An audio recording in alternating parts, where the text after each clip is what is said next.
Well, time to talk football now on Aussies Abroad, and we've got our man Daniel Garb. And Garby, I know you would have recovered after what the hell happened between my Man United and Liverpool this morning.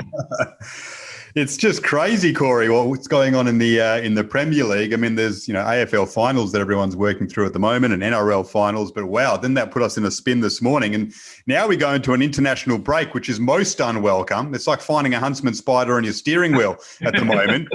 Because the Socceroos aren't playing and we have to break from this epic Premier League season. Anyway, a good angle, at least in regards to actions in Europe away from that, is the Aussie angle regarding Awer Mabil, our own Socceroo. He may not have an international game during the break, but I mean, the big story in terms of Aussies abroad is that he's qualified for the Champions League, which is fantastic, with his Danish club, Michelin. It's like a Michelin man, kind of, spelt in Danish, if that makes sense. That's the pronunciation. Very difficult to spell, but Michelin.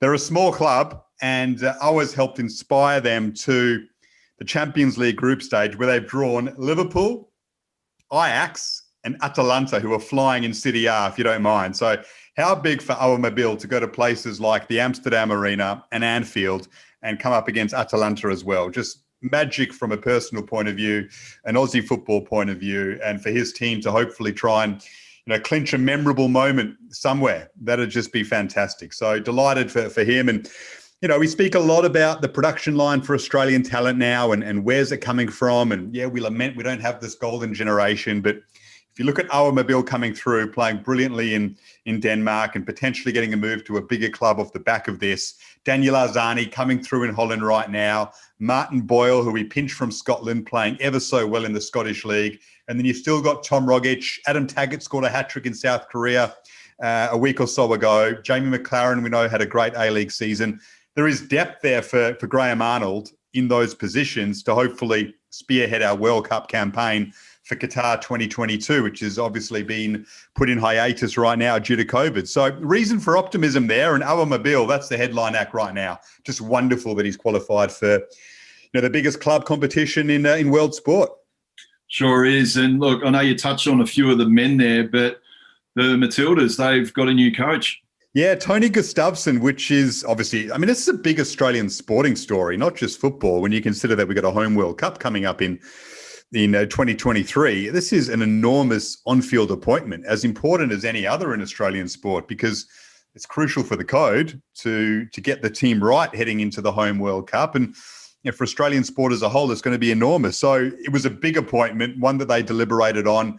I think everyone thought Joe Montemuro, the Aussie coach who's doing so well with Arsenal, would be the front runner, but they've cast the net far and wide. They weren't interested in just an Australian. They wanted the best possible candidate for the job. And you look at Tony Gustavsson's CV, it's super impressive. He's taken a Swedish club to the Champions League final, the Women's Champions League final, on his own. And then for the last 7 years, he's been a part of the USA setup as they've won back-to-back World Cups and dominated women's football. And he's been a crucial part of the way that they've gone about things. So his experience is second to none, and he's ready for a job like this. And I think Australia's done a pretty good job in terms of managing to acquire his services, and the buzz around the team right now is great. And you can tell that the girls, their reaction was just super enthusiastic. So yeah, it's an encouraging one. And speaking of the girls, Hayley Raso, and look, Garby, I love stories like this. In 2018, she told after she hurt her back in a game, told she was never going to play again. She's not only back playing, but she's back for Everton, and she's absolutely starring at the moment. So tell us more about her and her performance from the weekend. Yeah, she's the story of the season so far. I mean, we know about this Aussie exodus to the Women's Super League in England. I mean, anyone who's ever played for the Matildas in the last year basically has got a big deal over there, and justifiably so. And she's emerged as the one out of the pack, basically. And the backstory is wonderful too, pardon the pun, because, yeah, she suffered a serious injury in America. And, I mean, she was concerned about walking again, never mind playing football again. Not long after, she was at the World Cup in 2019 in France. And she's got such talent in those attacking midfield positions. And now she's playing for Everton, who are flying on the men's side in the Premier League and the women's side. Qualifies for the FA Cup, if you don't mind, over the weekend, where they beat Sam Kerr's Chelsea. So she'll play at Wembley. And then they had another win in the league to sit top of the pile. And Hayley Raso scoring for fun. They won 6-0 and she scored a double. So she's in wonderful form for Everton. She'll start at Wembley in that FA Cup final. Just an amazing thrill for her, and she heads the pack, as I said. Caitlin Ford scored for Arsenal in their win. They're sitting second behind Everton on the table. Ella Mastrantonio played for Bristol City. She set up an assist. So someone who's an unknown, but still part of the emerging group for the Matildas, is doing well there too. Another one of the big stories, though, is that Sam Kerr was benched for Chelsea. She's been struggling for form. And a lot of the Chelsea fans have said that she shouldn't be starting, and the coach has now made that big call, and she came off the bench in their game overnight. So that's a big call for them to make. And yeah, she needs to find her best form. She's just not quite firing over there in England at the moment, but thankfully Hayley Raso is doing the job. It's pretty interesting, Garby, the one with Sam Kerr, because in the pre-season, they seem to be on her very quickly about not producing her best. Is it just a case that the expectation level is so high with Sam Kerr and she set such a high bar?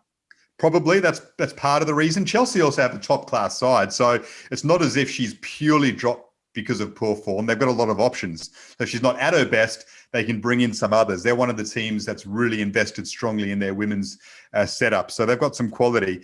I think also just the change of football for her. I mean, yes, the expectations are high, but she's played in America for so long and in Australia, obviously, and we're talking about a slightly different style. And with the expectations being so high for her, maybe she's just not quite adjusting to the level that we expect from Sam Kerr. But I'm sure she'll find her best form. She's just that good. So it's one to watch and an interesting story. And certainly we hope that she turns it around soon. But the challenge that's put in front of her is one that Australian fans can watch closely. Yeah, look, I think she'll eventually come through. But look, on to another great story. Harry Kewell's Oldham, they showed tremendous ticker in drawing their match against Colchester on the weekend. It was an epic in the end, Garby. Yeah, important for him. They came from 2 goals down to get a point. So great for Harry Kewell and Oldham to do that. It's been a tough start, but they're a club that, doesn't have strong finances at the moment. It was never expected to be an easy beginning to the campaign for him. If they can just manage to get going and chalk out some points here and there through the next month or so, I think he'll feel a lot better about life. But that can be a big boost for them. It really can. So hopefully he carries on that way, but it was always going to be tough. Kevin Muscat, unfortunately, as well, from the Aussie coaching front, he's struggling in Belgium. St. Troid and his team there are just outside the relegation zone. They had a 0-0 draw with Trent Sainsbury's side. Trent Sainsbury was in the starting lineup on the weekend. So that's a point, but they've really been struggling right now. So you do worry a bit considering European football, whether Muskie hangs on to his job there the way they're going right now. If they do get deep into this relegation fight and they decide they need to make a change, that's one to watch as well. He's really struggling to get going there in Belgium. So yeah, not a great start for Harry Kewell and Kevin Muscat to the current seasons, but thankfully Harry's team eked out a draw on the weekend and hopefully that can get Oldham going. And another person, unfortunately, that seems to be picking the ball out of the back of the net a fair bit lately is Matty Ryan. He's not having a good time of it at Brighton. And Garby, is it fair enough to say it's not all of Matty Ryan's fault? Oh, it's definitely not. It's definitely not. I think a couple of times I've looked at set pieces in particular and thought, can Matty Ryan come for that? Can he get off his line a bit quicker and make his presence felt in that situation? Maybe on a few occasions he's waiting for his defenders to clear the ball as opposed to being proactive and getting out and maybe dominating his area, which, is a slight criticism on him, not a massive one, but one that I'm sure in reviews he would accept from his coaching staff. He's certainly not the issue there. Defensively, they're not strong at the moment. They made some big calls to keep the likes of Lewis Dunk and Ben White, who had big bids for them. Fair play to keep them, but they're not quite producing yet as a defensive unit, and Matt Ryan's part of that.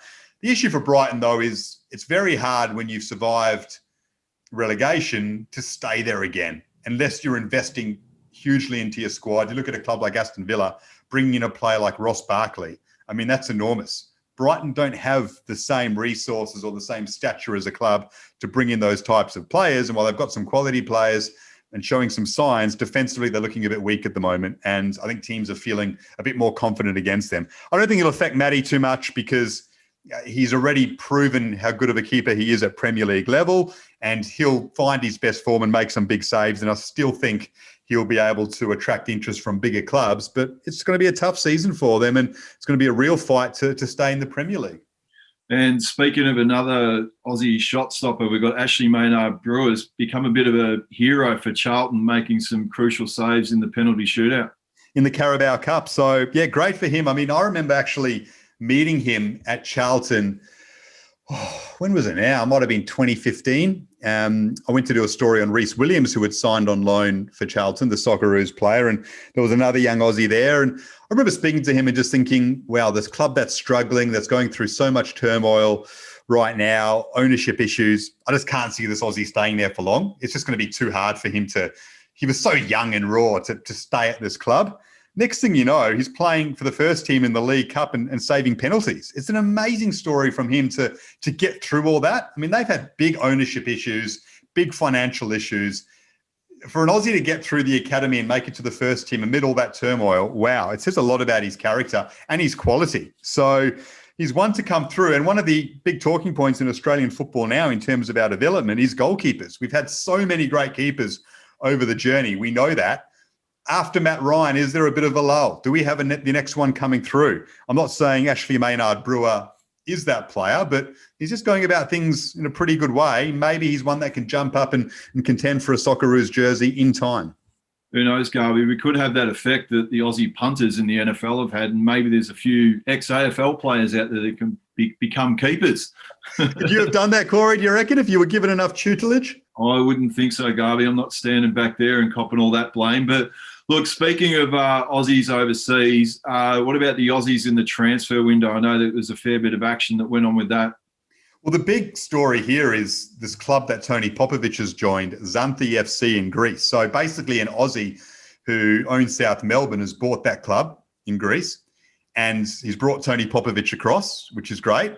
And now he's basically unashamedly said, I want this to be an Aussie production line. I want to bring across the best Aussie players, give them a chance and a platform for them to prove themselves in Europe and then get other moves abroad. So an Aussie football factory, if you like. And that's great. They have dropped down a division. That's the disappointing side of it. So they'll be playing in the Greek second division. But if they can get through that and get promoted straight away, well, then they're in a top league and potentially with a window to other opportunities. So Josh Brillante has gone across there, which is a big signing, as has Matt Yerman from Western Sydney, and Paul Izzo, who is a real goalkeeping talent from Adelaide. Tony Popovic has brought him across along with his sons. So there's a lot of Aussies there at the moment at Xanthi, and if they can get going in the right direction under Popper and begin the season well, that'd be great. And let's be honest, it's helpful to Tony Popovic, who doesn't speak Greek from what I know, and needs some players to perhaps be his translators on the pitch and conduct things for him. A few crucial players like a Josh Brillante who operates in central midfield, like his goalkeeper, just to organise things. So it's pretty shrewd. Hopefully it works out. If it does, it could be pretty beneficial for Australian football in terms of getting more players into Europe. Well, look, Garby, we really appreciate you taking the time out. And I did get up very early this morning to watch the game. So both of us can go and have a much-needed rest. And we look forward to speaking to you again next week. Thanks, Corey. Appreciate it, mate.